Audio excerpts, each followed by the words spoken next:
Well, when I told Joanne what my subject was for today, the new U.S. administration alleviating or exacerbating a world in crisis, I didn't realize that what I had proposed was impossible. But as someone who has spent most of their life tackling impossible situations, I guess I'm going to have to try.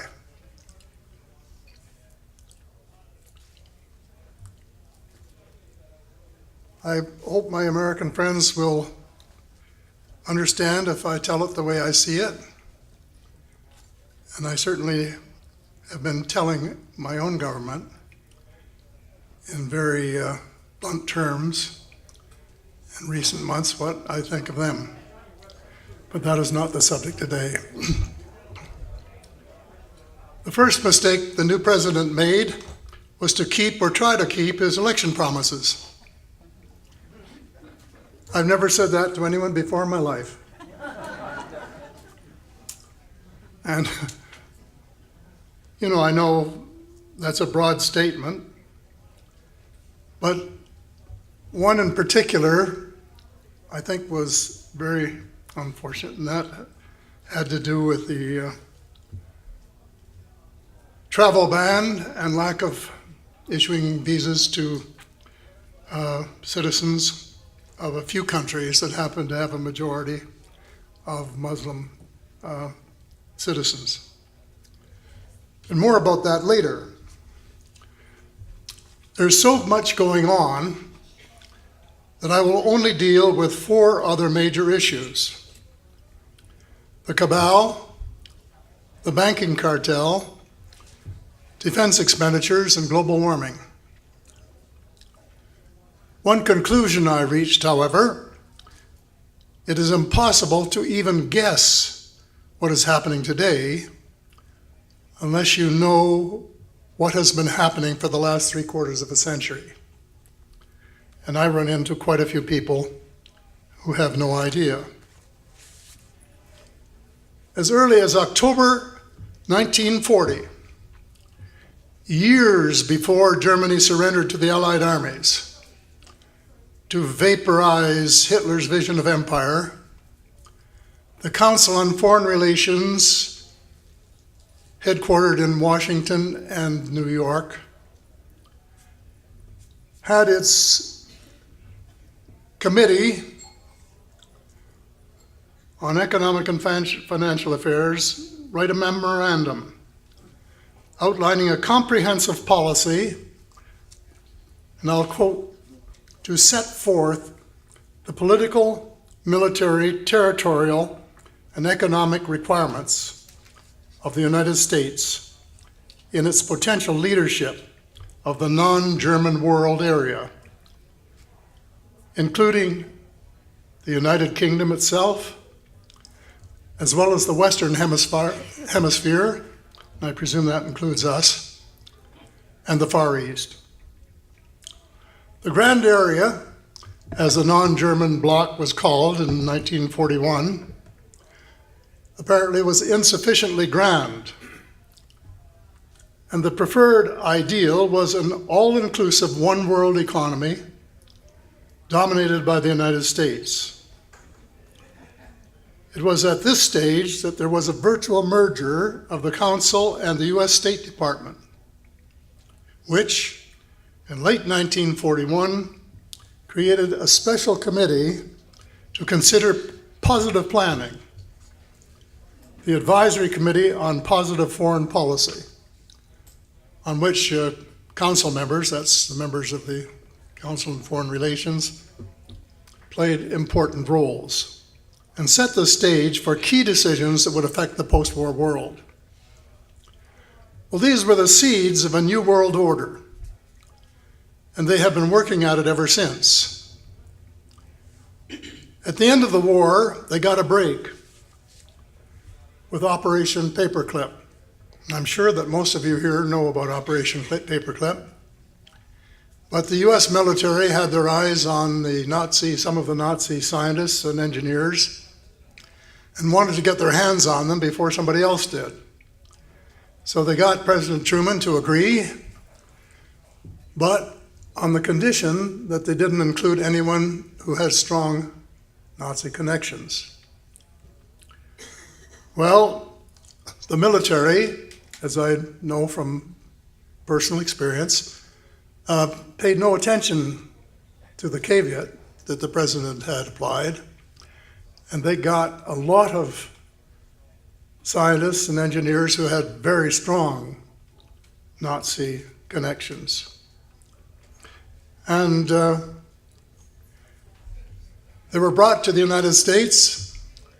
CIA gave them new identities and new names, and the new files were paper-clipped to the old files, and that's where the paperclip came from. And then they were given important jobs in both the military and the civil departments of the United States.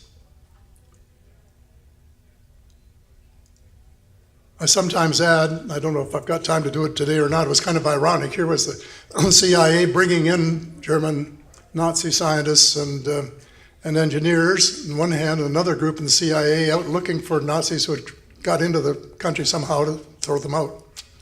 But that's the way the world works. And just about then, some UFOs crashed near Roswell, New Mexico.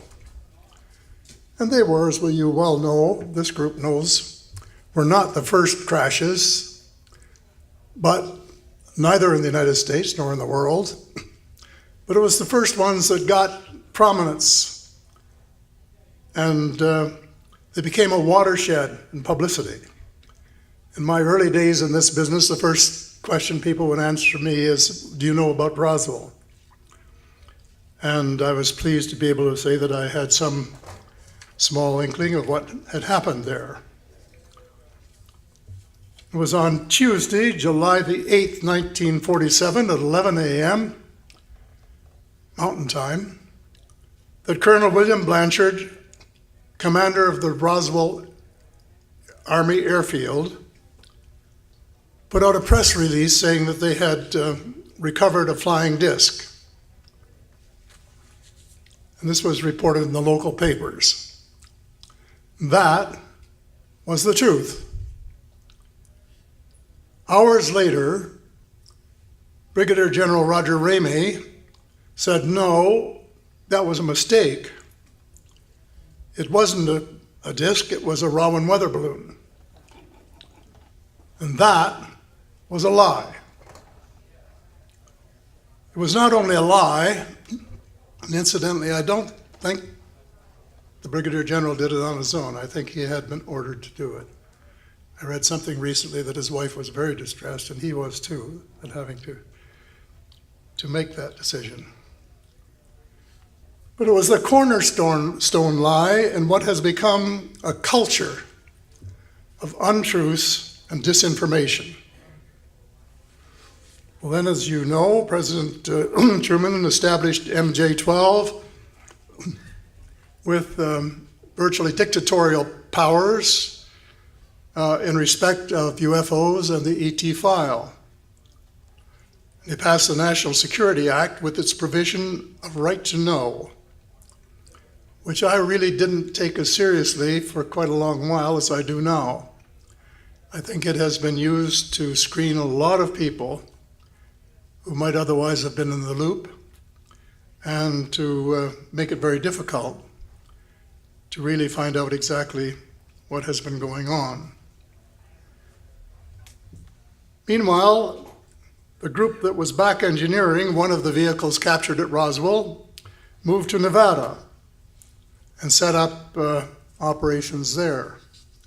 And of course, they were secret operations. And when General Eisenhower wanted to know what was going on, they refused to tell him. And would you be surprised to know that that didn't please the general?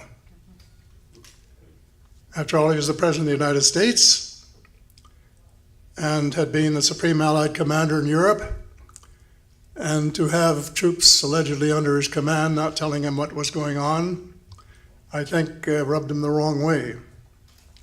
So he threatened to send in the First Army from Colorado,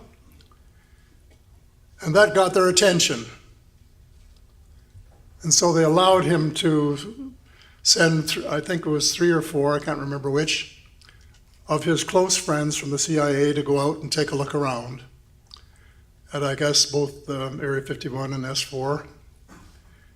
And they reported back exactly what was expected, and that was that they were back engineering one of the craft that had crashed near Roswell. And this was really, I think, the experience that led to the general making that famous statement in his last address to the people of the United States, his farewell address, where he said to beware of the military-industrial complex. And what he was really talking about was to beware of the fact that a lot of very highly sensitive things, including the UFO and the ET file, was perhaps in the wrong hands. I wish he'd come out and said that, but I can understand why he didn't. It was what we call political language. And unfortunately, unlike most prophets, we did not pay any attention to him. We've read the speech many times, we've quoted from it, but no real action was taken. And that, dear friends, is, in my opinion, one of the principal reasons why the world is in such a mess today. Meanwhile, the original Council of Foreign Relations plan, reinforced by Nazi scientists, had picked up some allies. Most important, the Bilderbergers. The Bilderbergers started as a European group and then spread, but they had some noble ideas in the early days. But then they became a self-interest group and the most secretive, and in my opinion, one of the most dangerous secret groups in recent history. Then later, when Japan started to come up, Zbigniew Brzezinski said to David Rockefeller that we should include Japan in some of these things, and so he took that to the Bilderberg meeting, and it was approved, and they came back and set up the Trilateral Commission, and then you had the three. You had the Bilderbergers, the Trilateral Commission, and the Council on Foreign Relations. And in my books, I call them the Three Sisters.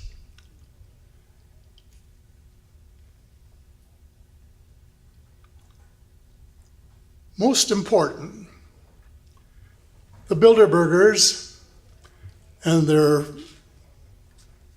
associates, the Bavarian Illuminati,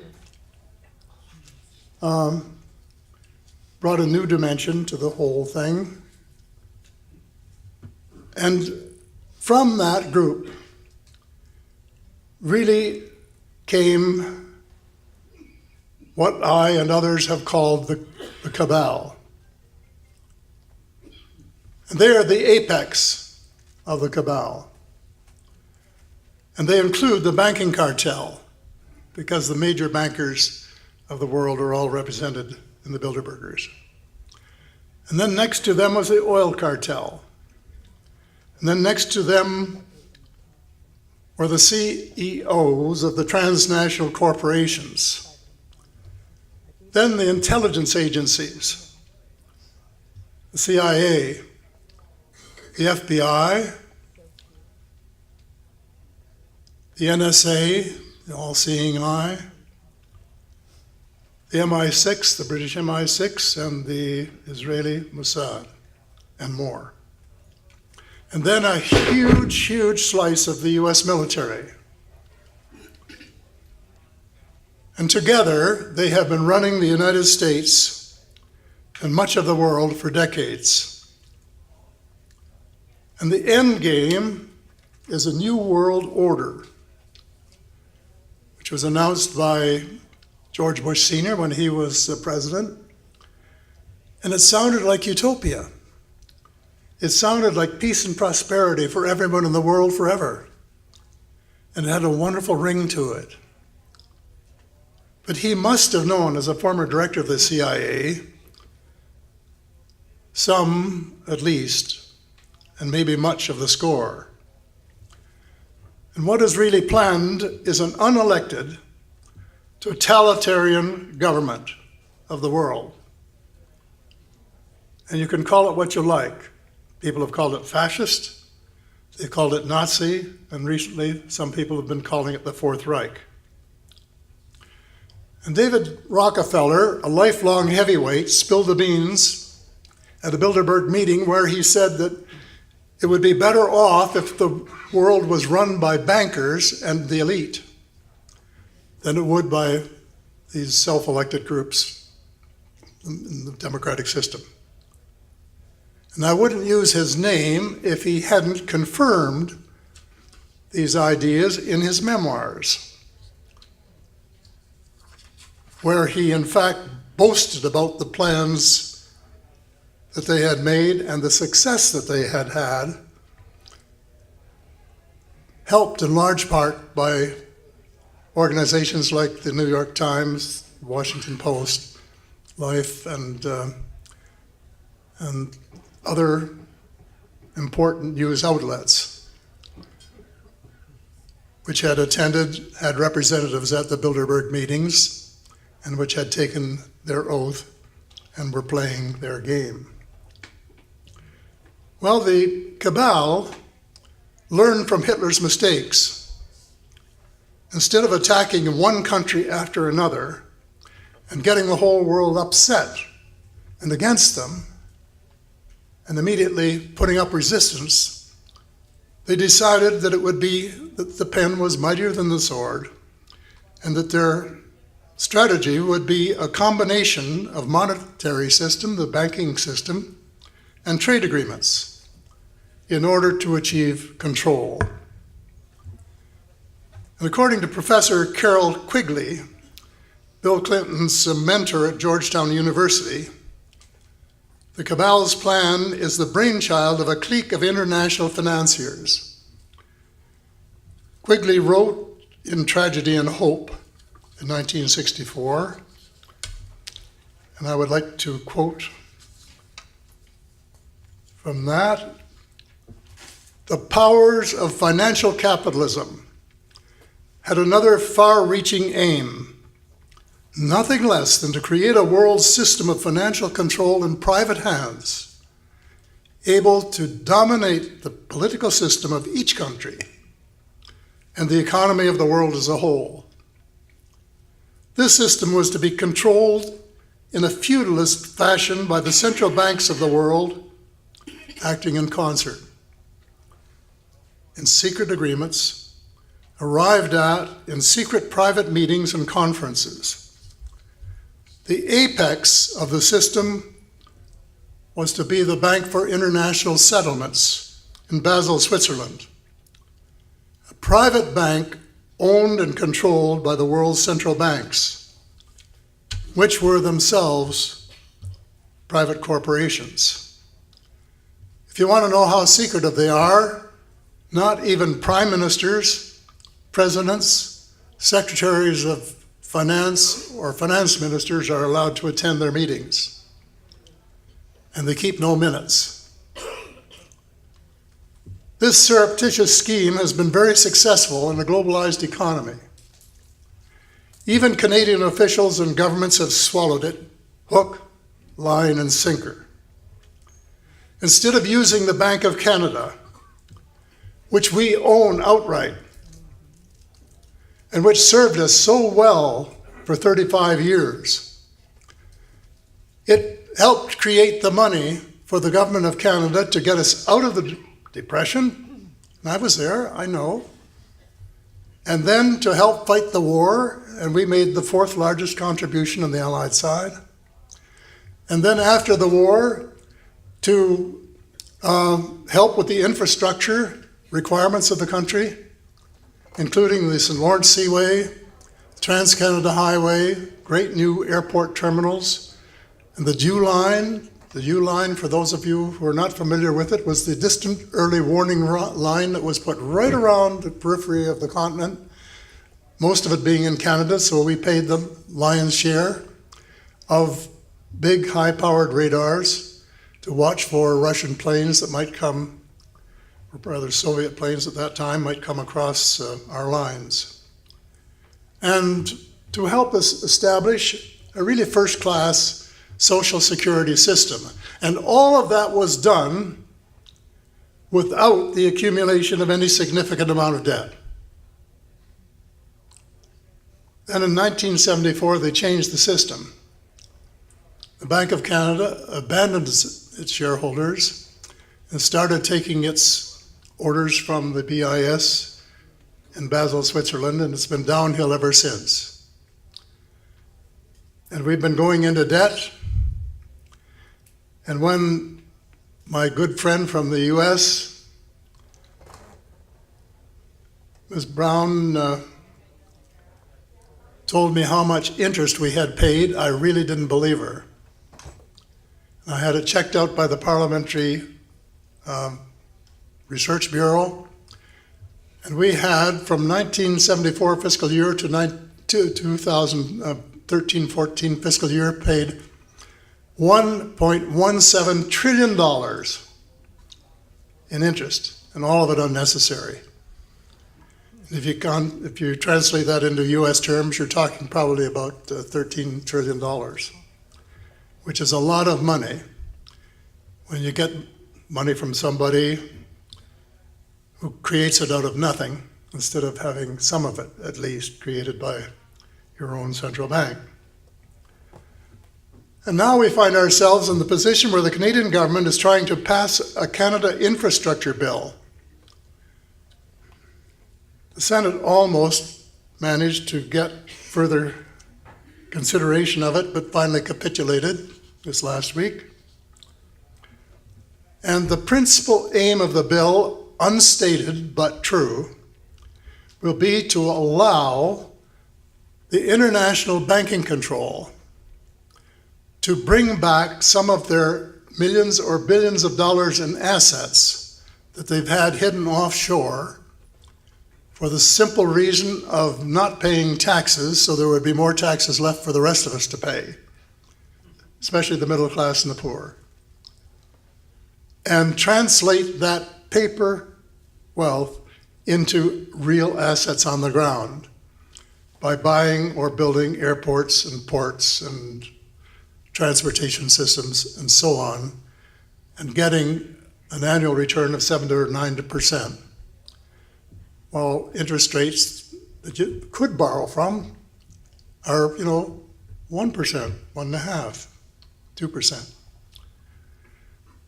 Well, the Minister of Finance, when he was asked why he didn't use the Bank of Canada, said, and I quote, "It would be excessively inflationary." That upset me because it wasn't true. I can't stand people lying in people's face. And so I wrote him a letter. He said this in the House of Commons in response to a question that had been put to him in the Commons. I wrote him a letter and said that wasn't true, it was a lie, and under British parliamentary rules, he should resign, because ministers are not supposed to lie in the House of Commons. And I proved the case in the long letter that I sent him, along with a lot of Canadian monetary history that he probably was unaware of. So in any event, that's the direction we're moving at the present time financially, and it's one that's going to lead to continued austerity and increasing debt, period. And the U.S. is even worse off, because a little over 100 years ago, the Congress gave the American birthright to create its money to a handful of the richest bankers in the world. And the Fed has been ripping off the U.S. and the world ever since, and will continue to do so as long as it exists. The result? Americans have become slaves to Wall Street and the European banks that own the Fed. I saw on YouTube this week by Robert Reich, former Labor Secretary, I think he was, if I remember correctly. And if you get a chance to see it, it's worth watching. And he has his blackboard there and does the little paintings that you do. And the president not only cut taxes for the rich, which means a heavier burden for the others, but he now is allowing the bankers to do exactly what I was just describing in the U.S., to go out and build the infrastructure and to get a very generous return on it. It's not new. It's been tried in Greece, where, Lord permitting, I will go tomorrow. And it didn't work. They have a lot of infrastructure they don't use, and they have a lot of debt that they can't pay. Now that's the system that is now being imposed on the U.S. and Canada. Well, the other means of gaining control and dominance has been trade agreements. It started with a free trade agreement between Canada and the U.S. Canada wanted just two things: the exemption from U.S. dumping and anti-subsidy laws, and a gradual phase-in, indeed a back-end loading of tariff eliminations. The U.S. had two demands: immediate abolition of the infamous former Foreign Investment Review Board, and a faster implementation of tariff reductions, given the facts that Canadian tariffs were already higher than the U.S. tariffs. In the end, the Americans achieved both of their demands, and Canada struck out on both of its. The numbers looked okay because we were selling more to the United States, largely energy, for which there was an insatiable demand. And the auto pact helped because there were moving parts of cars back and forth across the border, and every time they crossed the border, they counted in the figures. And finally, the farmers did their thing and started exporting more, but the bottom line was that their net return did not improve a bit. So figures lie, and sometimes so do our newspapers. NAFTA, free trade on steroids. I can say unequivocally, 3 cheers to Donald Trump for saying that NAFTA was a bum deal. It's considered that way by all 3 countries, but certainly Canada and the United States. And finally, the Trans-Pacific Partnership was going to be the mother lode of them all. And if it had gone along, or if it comes back out of the ashes, it transfers so much power from the people to transnational corporations that you can just forget about any democracy in the future. So I would say the president gets full marks on saying just exactly what that was all about, and saying to scrap it. Well, everything, of course, is pretty well on course for the cabal and the New World Order. Until 2016, the presidential elections, normally, the cabal had one candidate on each side, someone they could control and who wouldn't start improvising too much. And all of a sudden, they had an election where they only had a candidate on one side, because the candidate on the other side had beaten all of the candidates who might have been acceptable to the cabal. And Hillary Clinton was okay, so Donald Trump was a loose cannon. The cabal was in shock. Trump regaled the press for being unfair And they were. According to Daniel Estulin, the writer of the book, The True Story of the Bilderbergers, every major news outlet, both print and electronic, in the world, in the English language, is either owned by or controlled by a Bilderberger. His latest books lists them all if you want to get a copy of it and check exactly who they are. So they did everything possible to support Hillary and to defeat Trump. And the Russians, who had been convinced that the U.S.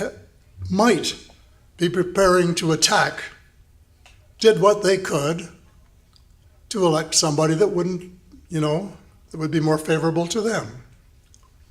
The whole idea of a war between the U.S. and Russia is totally insane. But there have been people in the Pentagon who, ever since World War II, have wanted to try that out for size. And there are psychotic generals there today who actually believe that they could start a war with Russia, win it, and walk away to tell the tale. If they believe that, you know where they should be. Because the Russians know too, and they're all prepared, and if it ever did happen, there are tens of millions of people in the United States who would die. If it got bad enough, it might affect the viability of the whole planet as a home for the human species. So I can understand why the Russians thought a Trump victory might be favorable to them, and especially compared to Clinton, who might just have rubber stamped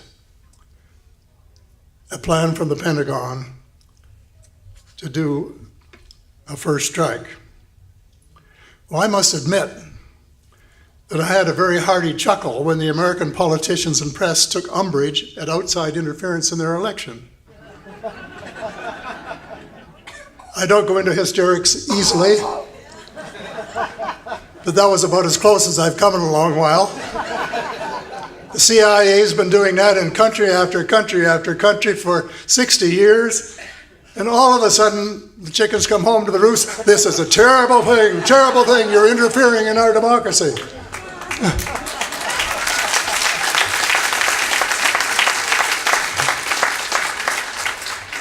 And whether there was collusion or not between the Trump campaign and Russia, we don't know. But there was between the Canadian Liberals and the U.S. in 1963 because I was part of it. So I know how it works. And it worked, just like it worked down there. So all we know is that the cabal is out to get Trump. And most of the U.S. intelligence agencies, not all, there are lots of great people, but most of the U.S. intelligence agencies, on balance, support the cabal in their New World Order. And in some areas, it is difficult to gauge how President Trump is doing. But in one of the most important areas, U.S. relations with the Muslim world, he has managed to pour gasoline on the glowing embers. His attempt to ban the whole group of people with Islamic majorities is a tragedy of the worst order. And because the U.S. is largely responsible in the first place, the plan of the U.S. military-industrial complex has been a continuous war. My friend Carol Rosin, who worked with Wernher von Braun, the rocket scientist, and was a spokesman for him,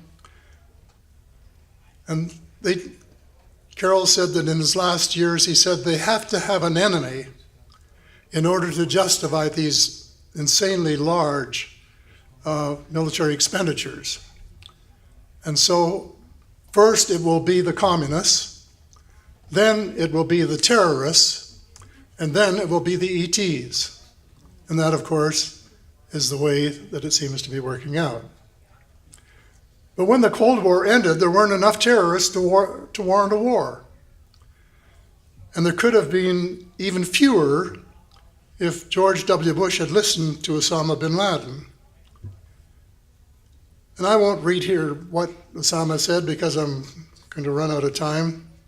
But he said, in effect, that he wanted a just settlement of the Palestinian situation, I underline just, and the removal of foreign troops from the peninsula of Muhammad. In other words, what they consider holy ground. And he swore to God that the U.S. would not have peace until those things happened. Well, that is clear enough. The dislike of America had nothing to do with democracy versus dictatorship, or wealth, or freedom of religion and assembly. It directly related to America's foot-dragging and stick-handling a just settlement of the Palestinian question, while continuing to meddle in Middle Eastern affairs, including the station of troops on what was believed to be sacred soil to Islam. In short, American foreign policy was the root of the conflict. But instead, President Bush didn't listen to Osama, but he did listen to Dick Cheney and Donald Rumsfeld, who both came from the Pentagon and were authors, along with others, of the Plan for a New American Century, which was all part of this plan. And they only had a few countries they wanted to attack, and they all happened to be in the Middle East. And they were looking for something which they said was comparable to Pearl Harbor in order to get the American people behind them in that kind of an attack. So you got 9/11. It was one of the greatest deceptions in the history of the world. The Bush administration knew weeks in advance that it was going to happen, did absolutely nothing to stop it. In fact, they were involved. And it did accomplish what the people from the Pentagon wanted to accomplish, which that was an excuse to go to war. And they picked Iraq, of course, which had nothing to do with 9/11. And anybody who believes that two little planes could come over and have the thermal energy or the kinetic energy to take down not two towers, not even three, but what, 5 or 7 altogether? You can read about that in my book, The Money Mafia. The evidence is all there, and they're all preconditioned for demolition. And not only that, but as Dr. Judy Wood says, and I quote her in the book, a new weapon that you should know about. It's like, what does anybody here remember Buck Rogers in the 25th century? A few of you do. The disintegrators, it was a disintegrator. And the disintegrator that they used, or whatever, pulverized both the steel and the concrete before it hit the ground. You should read about it.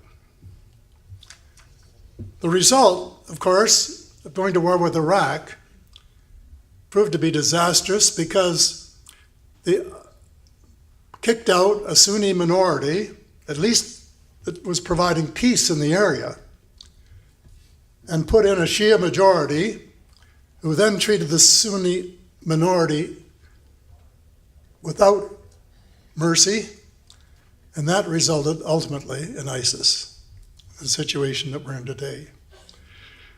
Well, the last thing in the world that we needed was a travel ban in order to exacerbate this unhappy feeling of distrust on both sides. And somehow one of our things that we have to do in the days to come is to try and overcome that kind of distrust and realize that we're all children of God and we have to live together and work together peacefully. An area where I was hoping for some positive action from the new president was our fraudulent banking and financial system. as most of you who have heard me speak know, that it's just one giant Ponzi scheme. And it's rotten to the core. If you want some proof of that, don't take my word for it. Read Lucifer's Bankers by Bradley C. Birkenfeld, a new book which describes in plain print how the banks have seduced rich people to put their money offshore and not pay taxes on it. You won't find it the kind of reading you like, but it's the kind of reading you should do if you want to know just how rotten the banking system really is.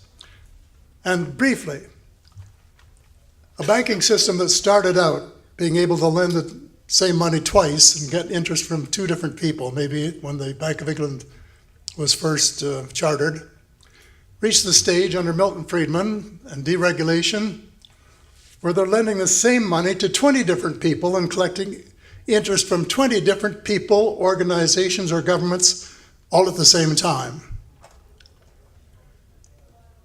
Put another way, they're taking 95% off the top.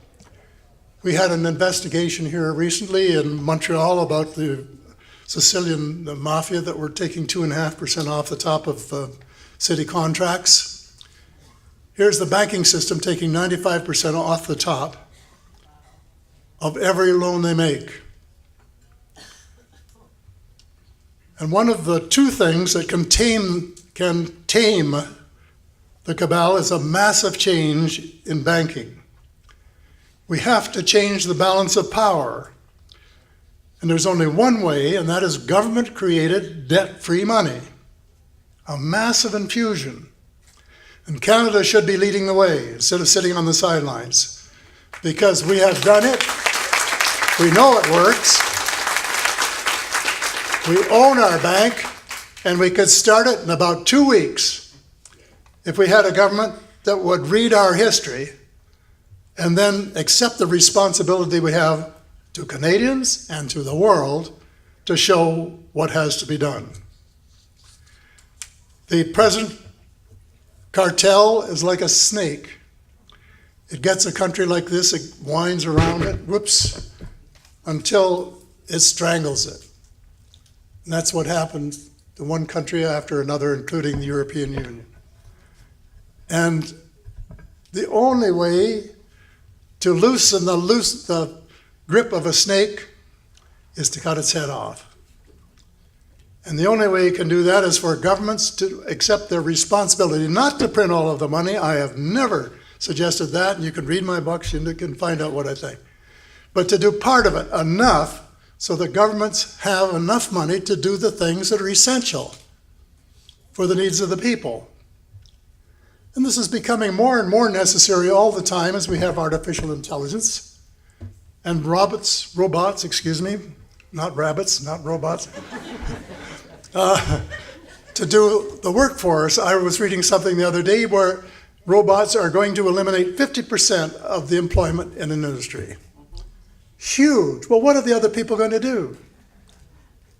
There won't be enough tax money to support them.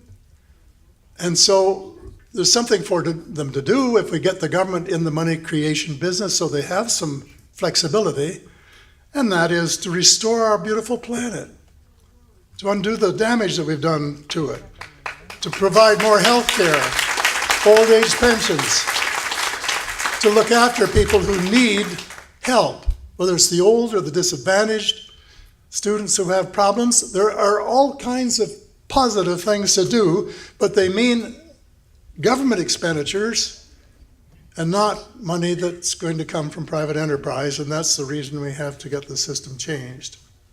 And I guess one of the reasons that more hasn't happened in the U.S. is because one of the members of the cabinet is a former partner at Goldman Sachs. And he was a major fundraiser, and that's enough to make anyone cynical about politics. But the other thing is the reduction in military expenses. And I know my time is just about up, so I'm going to race along here. And we're going in the wrong direction. I have a U.S. friend who says, well, they have to replace the armaments that they've used in the Middle East. And I say we should go in the opposite direction. And now, an issue that concerned me when I went public in 2005 has come true. I was afraid that we might have the United States Air Force tackling some ships from outside the planet, and that wasn't possible for years because we didn't have the technology. But now they do, and they're starting to shoot down alien ships, and we don't know whose, and we don't know what the likely consequences are. And I know this. I have a picture I got the other day well, not the other day, a while ago, of an alien ship being lifted out of the ocean by the United States Navy. And so we must sign the Treaty on the Prevention of the Placement of Weapons in Outer Space. This treaty is the most important document of our time. And two things are paramount. The U.S. must recognize that war is obsolete. It can't be fought, not successfully, and start sharing power with China and Russia. And all countries must change their priorities from spending more on armaments to spending less, and changing priorities in favor of peaceful and humanitarian pursuits. Global warming is out of control, and we're building pipelines that can only be amortized in 30 to 50 years, and we're fracking and we're drilling more in the ocean. We must be suicidal. We're out of our minds. Our only war should be a war to save our planet. And this is possible. In my book, I said we had 4 years, well, one of the books, 10 years, now 7 years, to win this war. We have the technology. The technology for cold fusion exists. We don't have to invent it. It's there. All we have to do is take it and do the obverse of what we did in World War II. In World War II, we took every automobile plant in the continent and every refrigerator plant and every washing machine plant, and we converted them into armaments. And this made it possible to win the war. Today, we have to do the exact opposite and take those armaments plants who are keeping the wars going and convert them into plants to make those little boxes, cold, of zero-point energy that you can put in your car or your tractor or your truck or your airplane or your ship or your home and provide all the power you need.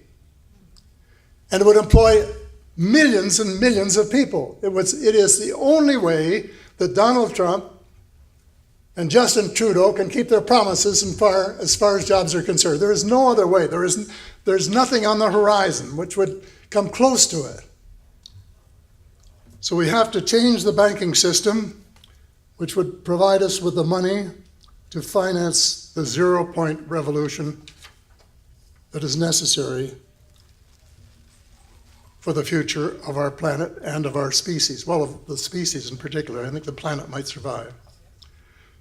So one has to be a little bit sympathetic to Trump.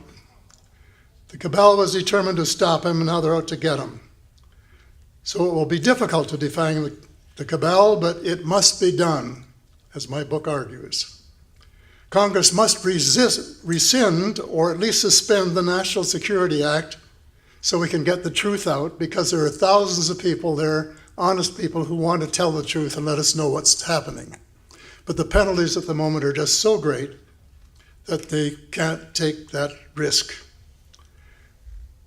The cabal, in my opinion, is very corrupt, and as Dr. Stephen Greer's book, Unacknowledged, proves it conclusively, and he will be speaking to us in just a few minutes. In the end, it is a moral and spiritual battle led by the West, led by the U.S., worships the wrong gods. We have to turn back to the Creator and His wishes for our planet and our people, to change the balance of power in favor of the poor, the unemployed, the sick, and the disadvantaged. Is this possible? Yes. Is it probable? That depends entirely on us as individuals. We are writing our own histories, and we will get what we produce. Thank you very much.